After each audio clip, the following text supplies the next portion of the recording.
उत्तर प्रदेश के मुख्यमंत्री योगी आदित्यनाथ बेहतरीन काम कर रहे हैं, लेकिन इसके बावजूद सोशल मीडिया से लेकर मीडिया के हलकों में ये खबर पिछले काफी वक्त से आ रही है कि 2027 के विधानसभा चुनावों से ठीक पहले योगी को साइडलाइन कर दिया जाएगा। कहा तो ये तक जा रहा है कि योगी के चेहरे पर इस बार चुनाव भी नहीं लड़ा जाएगा।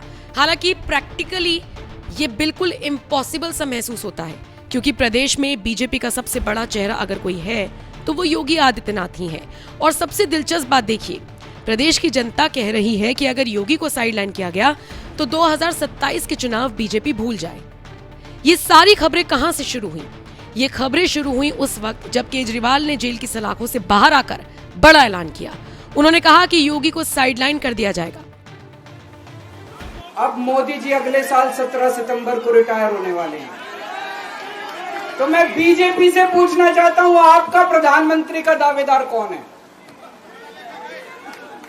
दोस्तों, अगले साल 17 सितंबर तक अगर इनकी सरकार बनी तो उस पे भी आऊंगा मैं। अगर इनकी सरकार बनी तो पहले अगले 2 महीने में योगी जी को निपटाएंगे ये, और उसके बाद मोदी जी के सबसे खास अमित शाह को ये प्रधानमंत्री बनाएंगे। उसके बाद तमाम आम आदमी पार्टी के नेता हों या फिर कांग्रेस के नेता हों, डंके की चोट पर इसी दिशा में बयानबाजी करते हुए नजर आए। बीजेपी नेताओं की तरफ से इस पर कोई सफाई नहीं दी गई और शायद इसीलिए प्रदेश की जनता कंफ्यूज नजर आई, जिसका असर 2024 के लोकसभा चुनावों में पर्टिकुलरली यूपी में देखने को मिला। अब देखिए इन सब अफवाहों पर विराम कैसे लगा।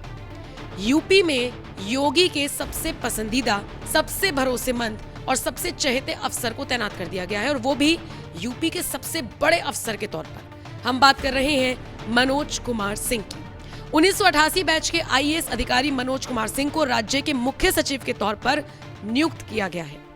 सबसे बड़ी बात यह है कि अगर योगी को साइडलाइन ही करना होता तो फिर उनके पसंदीदा अफसर को पिछले 7 साल में कभी नियुक्त नहीं किया गया, लेकिन अब क्यों नियुक्त किया गया? ऐसा इसलिए क्योंकि योगी अब फ्री हैंड हो चुके हैं, योगी अब पावरफुल हो चुके हैं। 7 साल में पहली बार योगी को इतनी खुली छूट मिली है, और सोचिए बिना फ्री हैंड के योगी ने पिछले 7 सालों में जिस तरीके से काम किया है, अब जब वो फ्री हैंड है, जब वो पावरफुल हो गए, जब उन्हें खुली छूट मिल गई है, तो वो अब यूपी में किस तरीके से काम करेंगे। आपको मनोज कुमार सिंह के बारे में बताते चलते हैं। मनोज कुमार सिंह योगी के काफी करीबी हैं। 31 जुलाई 2025 को वो रिटायर होंगे। उनके पास यूपी इंफ्रास्ट्रक्चर और औद्योगिक विकास आयोग और कृषि उत्पादन आयोग का प्रभार भी है। 2019 में कुंभ मेले के नोडल अधिकारी के रूप में उन्हें काम करने का श्रेय दिया जाता है।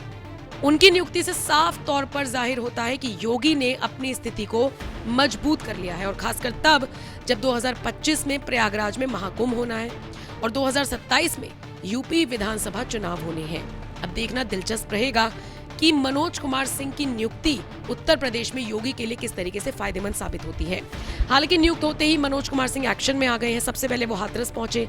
अमूमन देखा जाता है कि छोटे अधिकारी पहले पहुंचते हैं, लेकिन यहाँ पर मनोज कुमार सिंह ने मौके पर पहुंचकर ये साबित कर दिया और दूसरे अधिकारियों को भी ये मैसेज दे दिया कि वो प्रदेश की जनता के लिए हर हाल में तत्पर रहें, खड़े रहें और उनकी मदद करें। देखना दिलचस्प रहेगा मनोज कुमार सिंह के आने के बाद योगी कितने पावरफुल होते हैं। आप इस खबर को किस तरह से देखते हैं, कमेंट करके जरूर बताएं।